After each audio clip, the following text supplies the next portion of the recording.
Recently, in Atlanta's Millennium Gate Museum, music became more than performance. It became a message.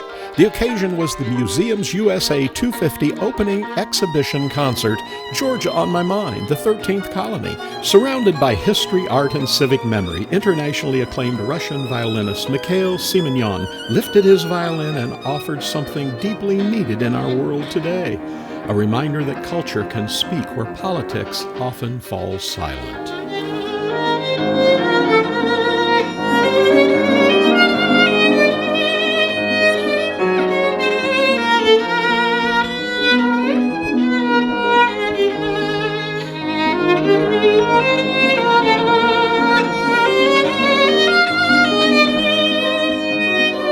For Mikhail Simonyan, this was not simply a concert. It was part of a long artistic journey that has taken him to major stages across the United States and Russia, including Lincoln Center, Carnegie Hall, the Kennedy Center, and the Mariinsky Theater in St. Petersburg.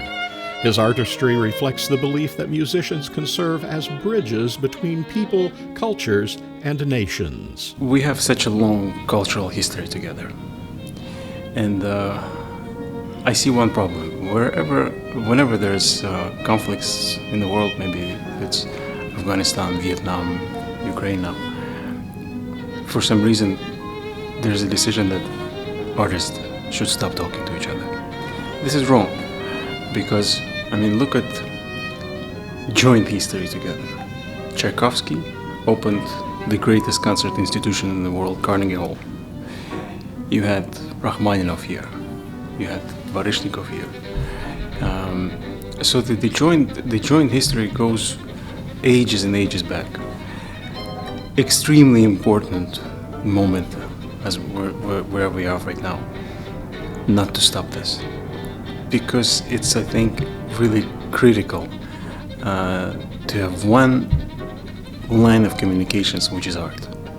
The evening was made possible through the vision and international relationships of Rodney Mims Cook, Jr., founder of the National Monuments Foundation and chairperson of the United States Commission of Fine Arts.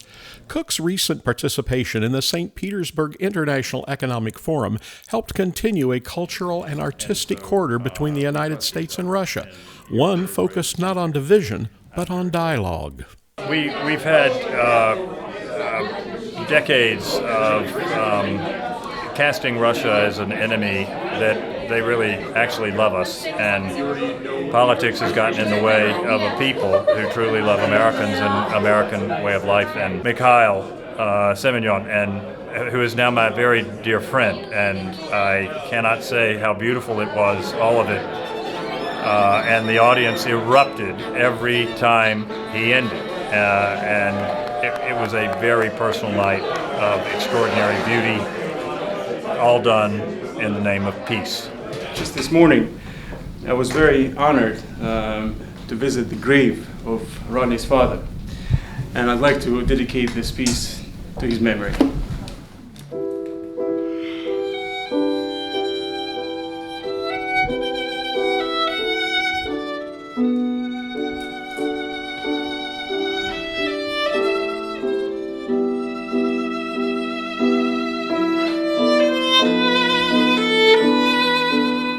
Russian producer Stephen Mao, president of Studio Mao, was instrumental in helping bring this cultural program to life.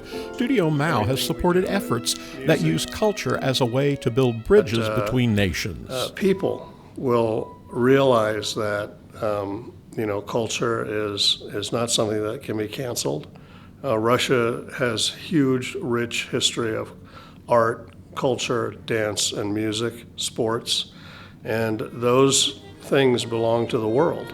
They're not for any person or any country to cancel.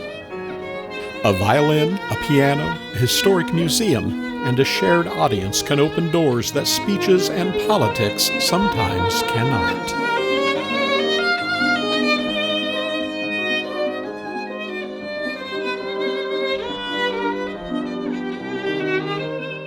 Russian cultural attaché Nina Abramian expressed her appreciation of efforts made to bring cultures together. I think that it's a good opportunity and it's a good occasion to recall the positive moments in the bilateral relations between Russia and the United States.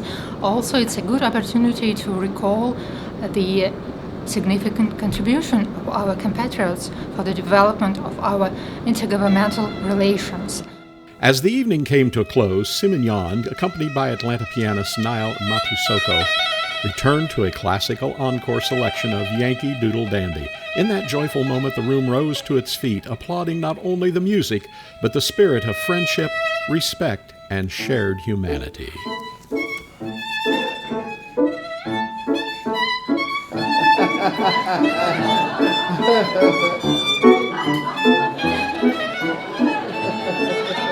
From Atlanta to St. Petersburg, from classical music to civic friendship, this was an evening dedicated to peace through culture, and that the sound of music carries hope across borders.